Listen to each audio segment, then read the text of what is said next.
Boa noite a todos. Bastante alegria que eu volto a casa, né? A casa que eu nunca saí, né? A gente está atualmente numa atividade numa casa irmã, que é o Eurípides, e eu sempre fico muito feliz quando vocês me convidam para eu poder falar um pouquinho aqui. Eu que tenho um vínculo de gratidão pela oportunidade de me ensinar a cortar até legume aqui, né? Aprendi Então, eu sempre vou ter essa gratidão aí pelo esse sentimento fraterno que vocês sempre me entregaram, né? E quando me perguntaram qual seria o tema, eu ia falar sobre dever, só que o dever eu achei que sozinho ia ser duro demais. Aí eu botei o dever de amar. E eu vou começar falando desse paradoxo de juntar duas palavras tão diferentes, né? Quando a gente fala amar, até pelo que a cultura nos trouxe, sempre traz um sentimento bom, ainda mais dentro de um ambiente desse, onde a gente está falando aí de que Deus é amor e a gente aprende tanto através do Evangelho quais são os caminhos que a gente deve seguir, que a palavra amar sempre coloca a gente numa situação confortável de querer mais. Mas quando a gente fala em dever, eu pelo menos sinto um frio na espinha, uma sensação de que não vou dar conta, que eu lembro de conta para pagar, de chegar cedo no trabalho, de ter que estudar para atingir um determinado objetivo. E aí o sentimento é um sentimento negativo. E aí por isso que eu quis colocar essas duas palavras lado a lado, para poder começar a pensar um pouquinho sobre essa proposta que o Evangelho trouxe para a gente, né? Tem uma passagem aqui do Evangelho, onde lá naquele capítulo do Sede Perfeitos, Lázaro traz uma mensagem e que já dá o peso dessa ideia do dever, onde ele diz que o dever é a obrigação moral para com Deus, do indivíduo para com Deus. Se eu já estava achando a palavra pesada, quando o cara começa assim, eu acho que está demais para mim. Eu falo, meu Deus, melhor eu não continuar aqui. E eu acho que a gente vai ter que conversar um pouquinho o porquê que a gente acha isso tão pesado e por que ainda não faz sentido para nós que ainda somos tão imperfeitos. E falar em dever tem que falar sobre um propósito, porque a gente só vai ter esse parâmetro de que deve algo e que precisa ter uma determinada ação se a gente tiver um determinado objetivo. E o nosso maior objetivo é seguir os passos daquele que, apesar de tão perto, a gente ainda está tão distante, que é o Cristo. Apesar dele ter estado aqui, ter vivido entre nós, com homens simples, muitos deles pescadores, com homens considerados até de vida equivocada, como e que eram colocados à margem da sociedade, ele jamais deixou de cumprir com o seu dever. E ele cumpriu com o seu dever com algo que até hoje me constrange, porque eu não entendo totalmente. Então, utilizar esse parâmetro, ele continua nesse paradoxo de palavras diferentes e que mostram perspectivas que eu ainda não consigo entender de todo. E se eu não consigo entender de todo, eu tenho que ficar me instrumentando de como é que eu vou lidar com essa condição de cumprir vários dos meus deveres e que eu ainda não sei. E aí eu comecei a fazer uma reflexão da diferença de moral e ética. Vocês sabem que quando eu venho aqui, eu gostei daquela vez que a gente fez o círculo, nunca mais a gente fez. Não, mas eu vou querer participação, porque aí eu queria ver se alguém conseguiria colocar em palavras se acha que tem uma diferença entre moral e ética, se acha que é tudo a mesma coisa. Alguém? Brenner vai falar, ele não vai me deixar sozinho, né, Brenner? Pelo amor de Deus. O que você falaria sobre moral e ética, cara, para virar uma conversa, que eu acho que isso é importante. No âmbito social, eu diria que ética é um combinado de acordo com determinados parâmetros sociais estabelecidos. Perfeito. Moral, você está num nível acima, que ele não visa só um combinado entre pares ou entre aqueles que têm mesmo interesse, mas eles podem estar visando, inclusive, aqueles que superam os seus próprios interesses. A moral, o combinado da moral não vai superar o interesse pessoal particular. Enquanto ético, pode ser aquele que está entre o combinado. Então, em determinada sociedade, as determinados comportamentos do Brasil eles são éticos de acordo com a cultura que nós estabelecemos, mas eles podem não ser morais. Entendi. Não, e assim, não tem um consenso. Eu fui procurar sobre isso e eu vi vários pontos de vista. e eu acho que isso que é interessante. Eu comecei falando de um paradoxo, dever de amar. Como é que a gente tem duas palavras tão diferentes, uma do lado da outra. E uma coisa que a gente pode fazer quando está diante de um paradoxo é tentar dar a volta toda, é tentar pegar várias perspectivas. Então, essa perspectiva que você trouxe é sim um apontamento para tentar fazer uma discriminação. Quer um pouquinho d'água? É. Baixinho. Que é tentar pegar esses vários olhares. E um olhar que me chamou a atenção, que nem é o que eu peguei para falar no estudo, ele coloca a moral como ação e a ética como conceito. Você vê como é que as palavras que a gente utiliza às vezes como sinônimos, e você trouxe aí uma diferenciação, que é um dos caminhos que a gente poderia seguir. Uma outra diferenciação que eu descobri é essa, de tentar pegar uma e botar como ação e a outra, epistemologicamente, se a gente pode falar, como conceito do que a gente está falando. Mas apesar de eu ter visto isso, eu não me baseei nisso, eu me baseei numa coisa que é ainda mais diferente disso. Eu encaro a moral, os dois têm um conceito de certo e errado, só que eu encaro a moral como certo e errado que me trouxeram e o sentido ético como certo e errado do que eu tenho comigo. Não sei se faz sentido para vocês, mas é uma maneira que eu passei a encarar. E isso, para mim, faz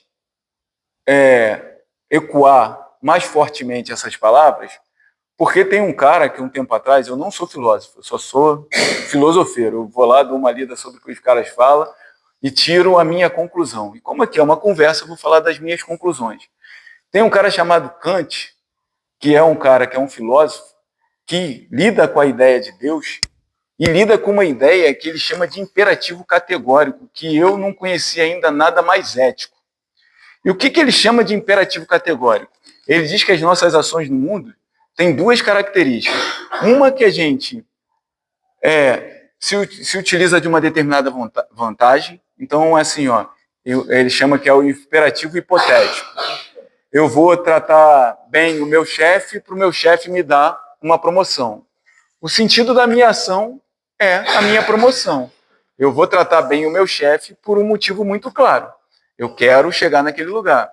Então, ele chama isso de um imperativo hipotético. Eu tenho uma hipótese e eu faço valer as minhas ações baseadas naquela hipótese. E tem uma outra condição que ele chama de imperativo categórico, que essa, sim, para mim, é a coisa mais ética que existe, que é o não consigo fazer diferente. E desde que eu ouvi essa ideia, eu comecei a persegui-la. Por quê? Porque ele coloca nesse imperativo categórico a ação nela mesma e o local onde nós estamos no nosso entendimento do mundo. Então, tem coisas que a gente vai fazer que a gente não vai conseguir fazer diferente.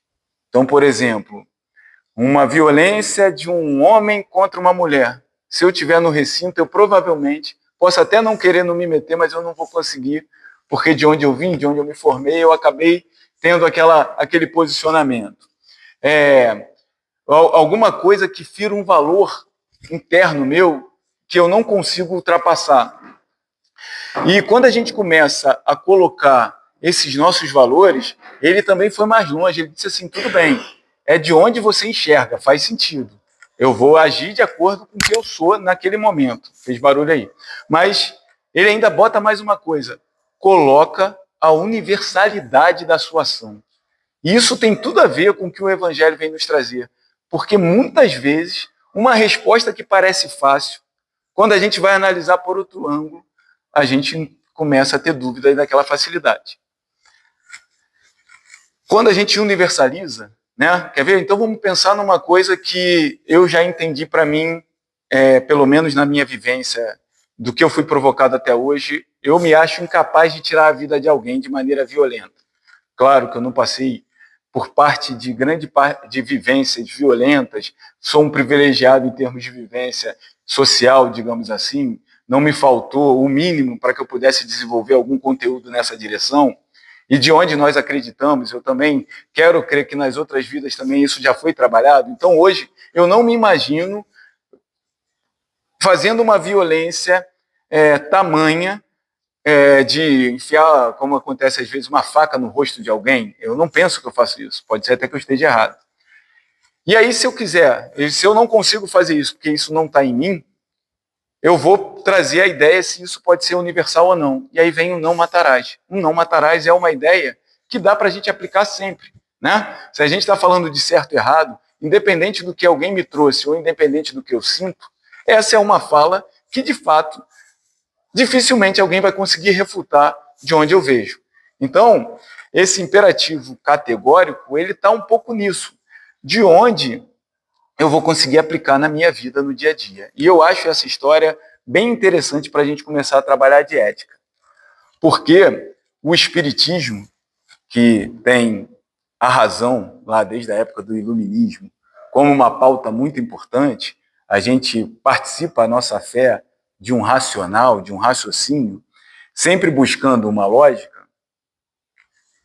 vai dar conta de várias das minhas dúvidas, mas não de todas. E aí eu vou compartilhar com vocês um pensamento que eu tive nesse dever de amar, de uma situação que a gente, enquanto espírita, não discute muito, mas que está na Bíblia. É Abraão e Isaac.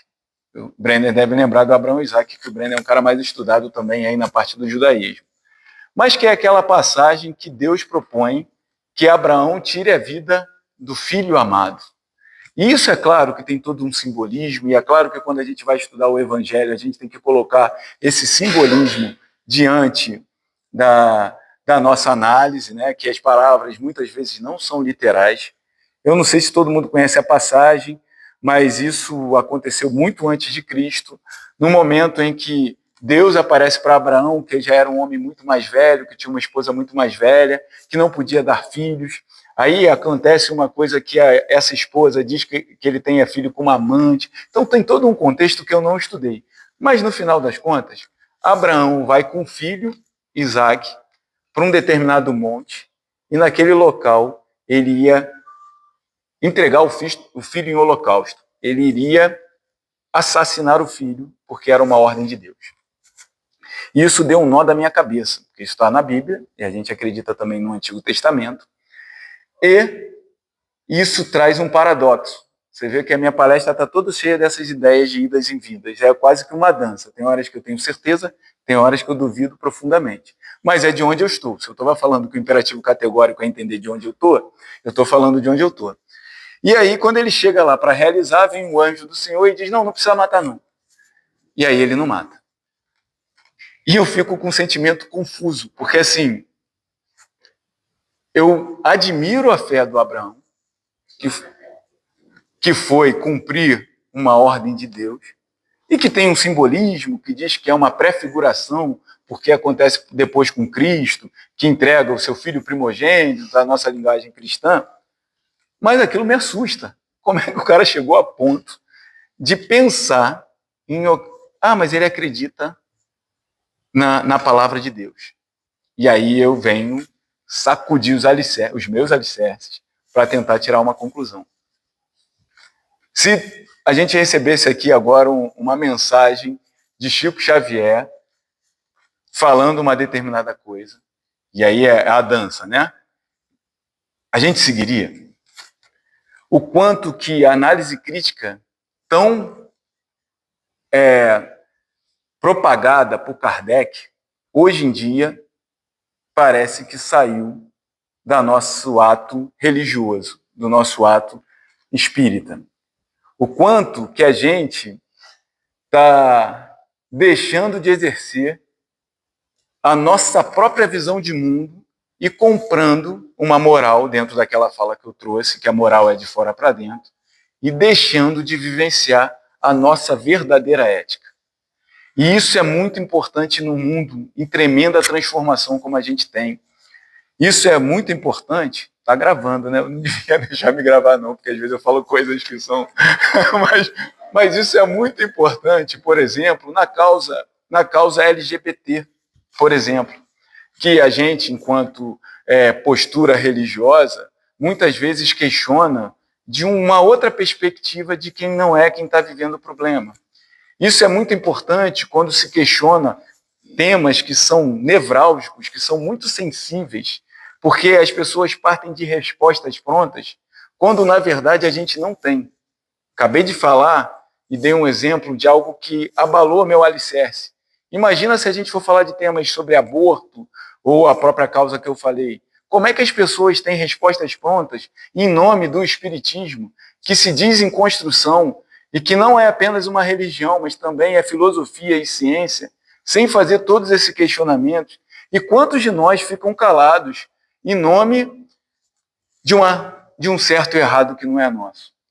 Então, se a gente começou falando de dever, eu acho que a gente não pode jamais parar de gastar energia com esse olhar de onde nós estamos. E aí, o Livro dos Espíritos, na questão 621, essa eu decorei, pergunta onde está escrito a lei de Deus. Porque a gente está dentro de um centro espírita, está trazendo a realidade do espiritismo, talvez com um pouquinho mais de aprofundamento em algumas questões pouco faladas em 1800 e alguma coisa, porque estamos em 2025, com a vontade de progredir proposta pelo próprio Kardec. E aí ele pergunta, onde está escrito a lei de Deus? E aí todo espírita, na consciência. Só que ele fala na consciência num período onde a ideia da psicologia de inconsciente ainda não existia. Então, qual é essa consciência que ele está falando? E aí também dá para a gente dar um mergulho maior ainda. Será que a minha razão é suficiente para responder todas essas questões? Algumas delas que eu propus aqui a vocês. E será que somos feitos apenas de razão? Será que além de pensar o certo e errado, eu não devo colocar mais subsídios e dentro desse subsídio, não apenas a razão, mas também a nossa emoção? Então, que consciência é essa? A consciência do ego? E aí a gente começa a trazer informações que não são da época de Kardec. Depois de Kardec veio Freud, veio Jung, veio Lacan e veio tantos outros estudiosos do pensamento humano. Então, a gente hoje tem já a capacidade de pegar argumentos que não são simplesmente do Pentateuco. Claro que ele é importante para direcionamento, para postura, mas ele não pode ser o final da nossa discussão. Ele pode, muitas vezes, ser revisitado para que a gente possa contrabalancear argumentos. Ele pode dar ênfase à questão da razão, mas hoje, pelo pêndulo natural que é submetido às eras, a gente tem que voltar a falar de emoção. Então, por isso que eu disse que algumas vezes a gente toma atitudes que nem a gente entende. Então, será que a gente pergunta a consciência certa? Será que quando a gente faz um questionamento sobre as dificuldades que a gente encontra na nossa vida, somos nós que estamos respondendo ou são as vozes dessa moral que nos chegou da melhor maneira possível, né? Que também não adianta ficar a gente culpando quem nos educou, porque eles fizeram o melhor que eles podiam com o recurso que eles tinham. Mas será que a gente não pode perguntar? Então, a consciência, talvez os espíritos, que têm um olhar mais amplo que o nosso, talvez estivesse falando da consciência, não do ego, mas da consciência do espírito. E a gente poucas vezes consegue chegar nessa consciência do nosso espírito. Porque a gente esqueceu que é centelha divina. A gente esquece que a gente não é esse corpo. A gente fala disso o tempo todo, fala de outras vidas, mas hoje o nosso olhar só consegue ver. Eu sou o Rafael, médico, né? A persona. E na nossa vida, numa vida, a gente não precisa falar nem das outras vidas. Isso muda com uma velocidade que a gente não dá conta. Tem a ideia de Jung, que é bem interessante, que é da metanoia. Eu estou com 50 anos, né? Tem mais, eu detesto falar isso, mas mais passado que futuro. Mas a gente chega ali no meio daquele caminho, e quando a gente chega ali no meio do dia, muitas das coisas que me motivavam na primeira etapa da minha vida, hoje não fazem sentido nenhum. Existe uma sensação de estranhamento, por vezes, que me faz, de novo, querer olhar para dentro. E nisso é congruente a proposta de vários desses pensadores e do próprio Evangelho. No Conhece-te a ti mesmo, que saiu de Sócrates e que Cristo não jogou fora, que continuou pedindo para que a gente fizesse uma análise mais profunda nos fatos cotidianos que ele enfrentou. O cara foi a personificação do bem. Se tem uma vida correta, que a gente diz que quem é teu guia e modelo? Jesus. Só que a gente não ama que nem Jesus, a gente não vive que nem Jesus. Jesus não ficava fazendo conta. Ele entregava toda a vida dele a essa gerência maior, a quem ele de fato acreditava. Então, essa consciência é uma consciência que a gente acessa poucas vezes e já sai com uma resposta pronta, achando que é só chegar em casa e perguntar a mim mesmo assim, ó, o que eu tenho que fazer? Só que eu sou muito falho.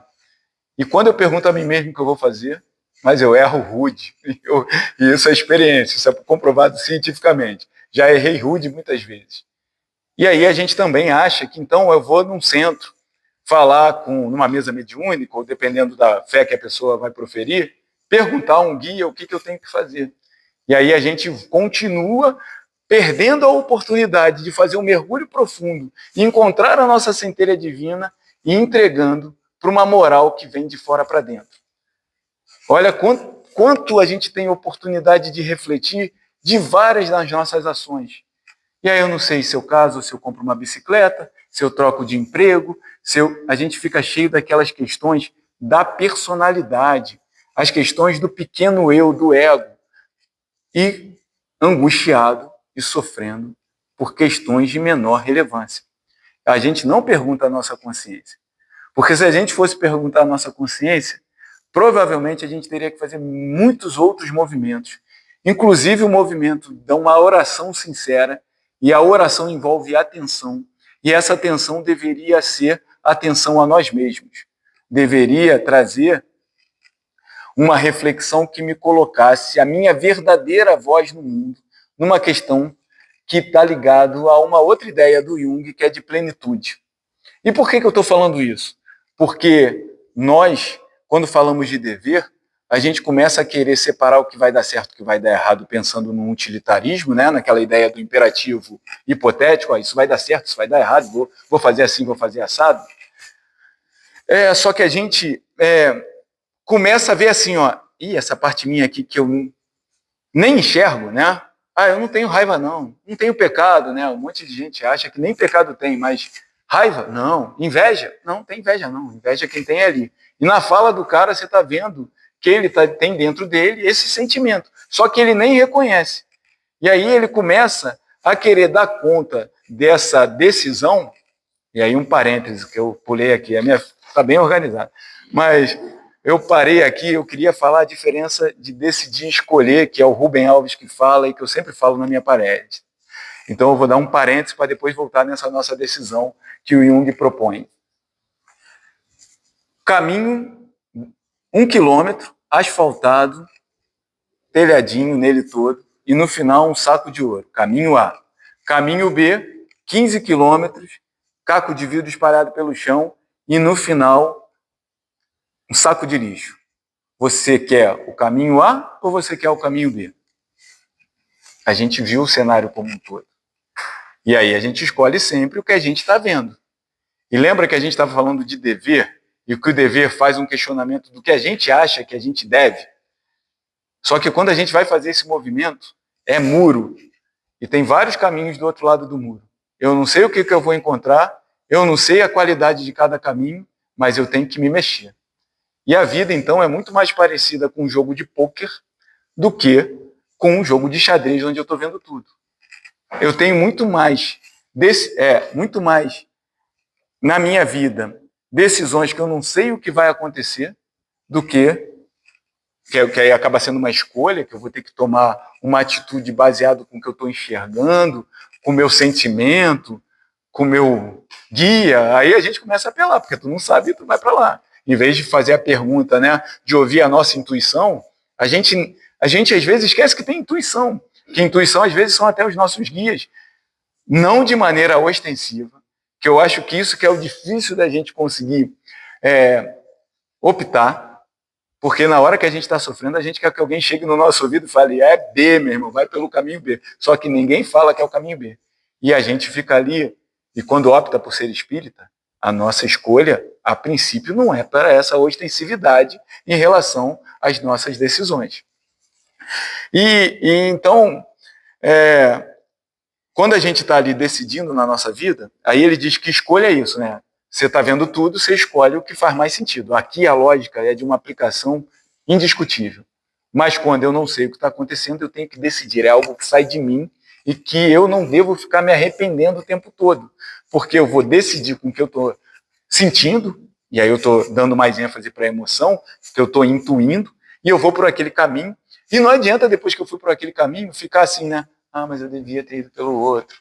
Ah, eu vou parar aqui porque eu fiz a escolha errada. Não, você já escolheu, a vida acontece vivendo. Né? Então a gente já foi e não tem muito como voltar. E por que eu estava falando isso? Porque uma maneira que a gente acha que dá para a gente cumprir o dever é a gente negando as nossas dificuldades. E aqui vai voltar a ser uma conversa. Se eu tenho algo em mim que é ruim, por exemplo, se eu invejo, o que eu faço com essa inveja? Eu finjo que ela não existe e levo a vida sem acreditar que a inveja está ali? Ou eu pego essa inveja, olho para ela num ambiente controlado, um ambiente controlado que pode ser terapia, que pode ser dentro de uma casa fraterna como essa, onde eu vou ter argumentos que não são só meus e vibrações que não são só minhas, e tento, apesar daquela inveja, me modificar. Até então, uma resposta rápida parece que é assim, né? É mais fácil a gente negar. Só que a gente está com um conceito muito equivocado de mudar. A gente acha que vai pegar e vai deixar de pensar ruim, de sentir ruim, e agora é só coisa boa. E isso vai funcionar por um pedaço de tempo, e depois isso vem com força total, porque isso ficou armazenado lá na centelha divina, que os psicólogos chamam de inconsciente, de alguma coisa, de alguma força que vai ficar guardada, e quando ela vier, vai vir destruindo. E aí, em vez de mudar, o conceito que eu acho que é importante, que eu nunca consigo entender plenamente, mas que nessa palestra uma palavra me ajudou, que não é mudar, é transformar. Eu não vou deixar e varrer para debaixo do tapete as minhas negatividades, as minhas dificuldades, os meus medos, as minhas angústias. Eu vou, vez ou outra, instrumentado, como eu disse, por uma casa como essa, por uma ajuda profissional direcionada, de vez em quando olhar para aquilo. E eu vou tentar transformar isso que eu sou. Porque nessas minhas dificuldades também tem potência. E o Cristo era isso, ele não varria para debaixo do tapete. Ele tinha a coragem, tudo bem que ele é muito mais próximo da perfeição do que a gente, e por isso que ele serve de exemplo. Mas ele não varria para debaixo do tapete. Algumas falas dele incisivas, quando ele tinha que ser incisivo, ele era incisivo. Né? Ou vocês acham que ele falou para Pedro, tu vai me negar por sadismo? Não, ele falou como um ato de educação, de tirar algo maior dali.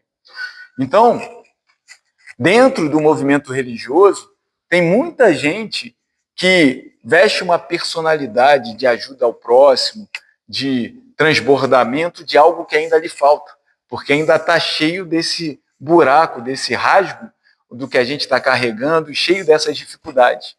Então, essa palavra transformar não é pegar, troquei a caneta por um microfone. Não, com essa caneta eu vou botar uma determinada estrutura e essa caneta vai deixar de ser caneta.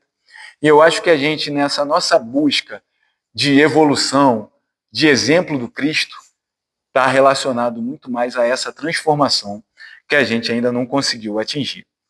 Ouvindo uma palestra para falar para vocês sobre dever, esqueci o nome do palestrante, mas depois eu vou trazer para vocês, ele vinha desenvolvendo esse assunto do dever e ele traz uma fala simbólica do templo lá de Jerusalém, que esse mesmo Abraão, que teve lá o filho Isaac, que acabou que não morreu porque Deus disse que era só uma pegadinha, que ficou tudo bem, nesse local depois se constrói um templo que é destruído por Nabucodonosor, aí vem história que eu não sei, mas ele diz que esse templo ele era construído com uma possibilidade que lembrava o ser humano.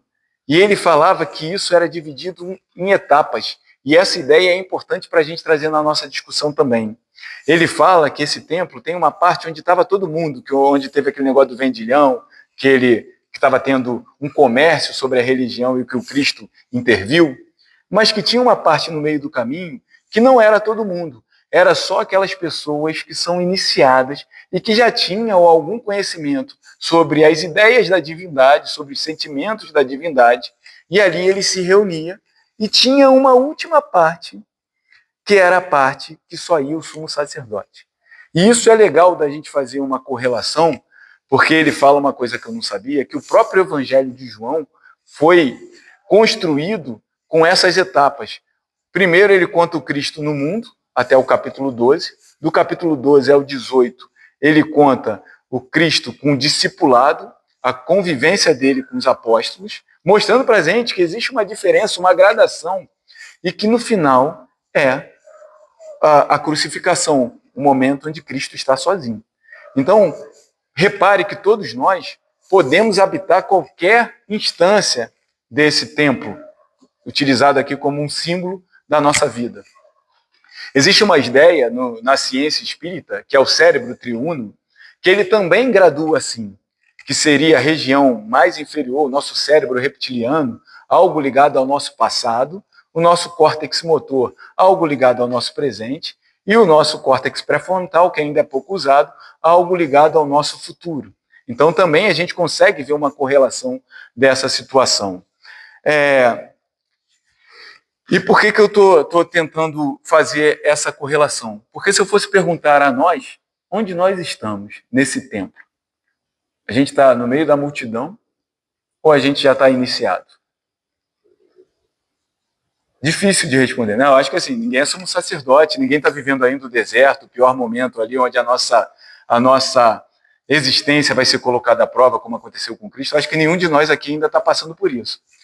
Mas eu acho que a gente, apesar do rótulo de espírita, a gente, na maior parte do tempo, está misturado no mundo.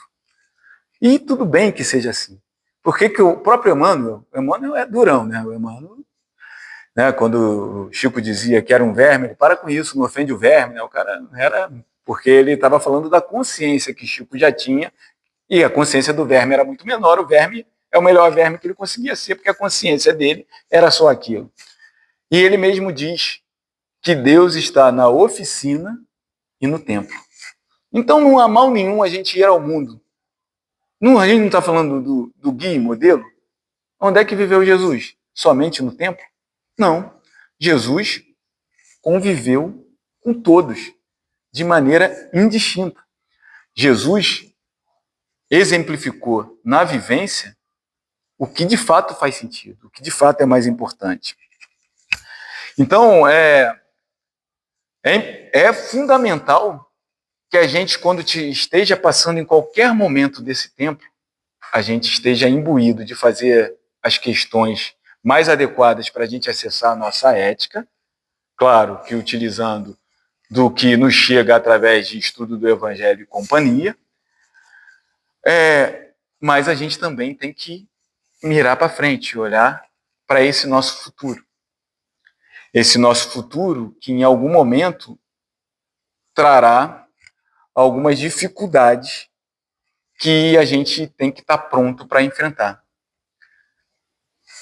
Falei muito do dever, também tem que falar do amor, que é a parte mais leve do que a gente vai falar. Mas antes de falar do amor, a gente muitas vezes tem que gerenciar nosso desejo, nossa vontade e nossa necessidade. Até 8h30, não é isso? Então tá. Então, quando a gente fala de necessidade, uma maneira da gente pensar, beber água é uma necessidade. Nosso corpo não continuaria se a gente não bebesse água. Se alimentar é uma necessidade. E o desejo? O desejo é uma necessidade? O desejo já não vai te matar se você não realizar. Isso de maneira orgânica falando. E a vontade é a mesma coisa que o desejo? Então, pensando sobre isso também, eu cheguei à conclusão, primeiro, que a necessidade é material. Não tem dúvida que a gente precisa de algumas necessidades que são básicas. Até fala assim, felicidade, para você discutir felicidade, você tem que ter um teto, você tem que ter condições de abrir, de se alimentar, e até mesmo no âmbito da ideia, é o mínimo para você se desenvolver enquanto ser humano. O desejo, não. O desejo já é algo que você não vai morrer. é algo que a gente consegue, através da razão, dizer que é fácil da gente vencer. Só que muitas vezes a gente não consegue. Vai falar para um cara que fuma, fumar dá câncer. Ah, entendi, beleza, dá câncer. Ah, o senhor está respirando mal, precisando de oxigênio hoje porque está fumando. Entendi. Ele volta para casa, tu acha que ele volta ou não a fumar? Entenda que não é só de razão que a gente está falando. A gente está falando também da emoção. E quando é que a gente trabalha a nossa emoção? Em palestras, onde eu estou trazendo ideias? Não. A nossa emoção está dentro daquele guia e modelo que foi Cristo, que estava onde? Na vida. Então, se a gente quer falar de emoção dentro desse nosso ambiente, que é uma das maneiras da gente revisitar os nossos desejos, não para varrer para debaixo do tapete e dizer que eles não existem, mas para que a gente possa ordená-los e aproveitar deles para desenvolver maiores potências, a gente precisa ter vida de relação. Daí o quanto é importante o trabalho, capitaneado aí por todos vocês, na casa espírita. Porque é no trabalho que a gente vai, no convívio com o outro, desenvolvendo as nossas emoções. Em pequenos movimentos de mudanças de rota, que é claro que aqui a gente consegue ter uma persona, uma máscara um pouquinho mais palatável, que a gente vai desenvolvendo algo que a gente ainda não tem, para que, junto da nossa razão, que a gente também tem que trabalhar, aquela história das duas asas, a gente comece a ter uma possibilidade de ter uma melhor vontade. E aí a diferença que eu fiz no estudo é que o desejo é do eu pequenininho, que é do ego. O ego, que é como a gente chama a nossa consciência, ele deseja uma coisa ou outra. A nossa vontade está numa escala acima disso, porque a vontade é do que o Jung chama de self, que é o centelha divina. Então, a gente tem que, de vez em quando, parar de ficar ouvindo no nosso ouvido só os desejos e começar a fazer aqueles movimentos de questionar a nossa vontade. Quais são as nossas vontades? Quando o cara está lá para escolher a profissão, ele se defronta com qual é a sua vontade. E hoje as opções são tantas e as incertezas do mundo são tão grandes que esse parâmetro externo sacode o mundo interior dele. Só que é importante que a gente leve para eles argumentos para que eles possam questionar a si mesmo qual é a sua vontade. Claro que a nossa vontade, ela vai direcionar os nossos deveres. E para terminar, porque eu me alonguei a beça, eu tinha feito só 80%, eu achei que a gente ia conversar mais, eu vou falar do amor. E aí, o que é o amar? Né? O amar também depende de onde a gente está olhando. Existe a ideia de Platão, que é uma ideia muito ligada ao desejo, muito ligada ao eros, que fala que amor é aquilo que nos falta. A gente vai buscar no mundo o que nos falta e a gente vai para esse mundo para amar, para pegar o que nos falta. E repare que isso está muito ligado à questão do desejo. E Platão achava que era isso. Quando veio Aristóteles, que também é muito importante para a nossa cultura, ele falou que não era isso não. Que a gente tem sim uma parte que nos falta, que é legítimo que a gente busque, mas que não é só isso. A gente já tem uma coisa que a gente também já conquistou e que nos traz alegria. E que amar é ter a alegria do que a gente já tem. Isso até já é um pouco mais, machuca menos o nosso ouvido ali cristão, né? Só que existe um outro amor, e esse que é o dever que eu tentei direcionar toda a minha fala para chegar, que é o amor do Cristo. E a gente entende muito mal do amor do Cristo. O amor do Cristo não é busca pelo que falta. O amor do Cristo nem é pelo que lhe dá alegria, apesar de que muitas vezes nos dá uma alegria. Mas o Cristo, ele não ama X e deixa de amar o Y. Ele ama X e Y. Então, e muitas vezes o Y é muito chato. E o Y só te dá dor de cabeça. Então, o amor do Cristo não está pautado também na felicidade que esse sentimento nos traz. O amor do Cristo, eu ainda não entendo. Que é o que ele chama, então, não é nem eros, nem filia. É o que ele chama de ágape. Que é algo que está muito relacionado a essa ideia que eu falei da centelha divina, que ultrapassa a minha capacidade de racionalizar e mesmo a minha capacidade de sentir. porque ele muda o centro de gravidade de quem ama para o amado. E com total desinteresse e de tamanha força que há 2025 anos a gente está aqui discutindo um pouquinho desse sentimento que a gente não entende nada, que a gente já teve lampejos, que a gente já teve uma premonição lá do córtex pré-frontal, já permitiu que a gente vislumbrasse que existe, mas que a gente ainda não conseguiu experimentar nem sei lá quantas partes. A gente não sabe o que é o amor do Cristo. O amor do Cristo não é excludente. O amor do Cristo não pergunta o que eu acho. O amor do Cristo não questiona a minha ética. O amor do Cristo nunca se acaba. O amor do Cristo não é feito somente no Natal. O amor do Cristo não é feito só no momento em que a gente está prestando uma ação de caridade. O amor do Cristo, ele sustenta o mundo. E quando falam que ele é o governador do orbe, a gente não tem ideia o que essa energia é capaz, porque ainda nos falta muito entendimento. Então era isso que eu tinha para trazer aí para vocês, para a gente estar discutindo um pouquinho.